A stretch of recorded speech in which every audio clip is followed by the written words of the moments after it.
quand même monopoliser la parole au point où les autres n'arrivaient pas à poser la question, les questions dont vous avez en là. Bon, le chef de village, il commence par bon. Bon, juste que. Chef de village. Non, ils vont entendre. Il n'y a pas de problème, ils vont entendre. Ça va, vous m'entendez? Ok. Juste que comme tout travail, bon, nécessite une organisation.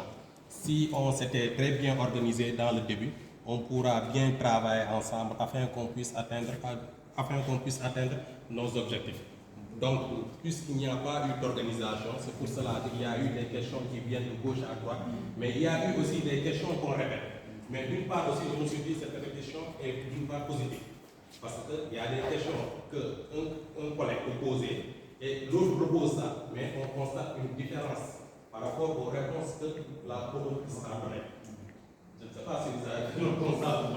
Donc c'est très intéressant. Peut-être qu'il y a une partie qui est positive, mais il y a une partie qui est négative. Mais la partie qui est positive, on doit la considérer. Donc, la prochaine fois, si on doit travailler, on doit s'organiser.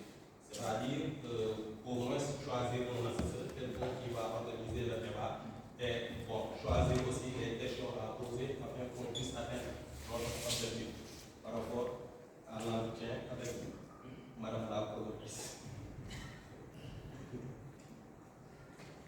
Voilà, moi à mon niveau, je dirais que la répétition est très importante. Parce que quand on pose une question à la promotrice, donc elle répond. Et en répondant même, elle répond à une question qu'on devait poser après. Sauf que si on dit, elle a répondu aussi à la deuxième question qui n'est pas encore posée.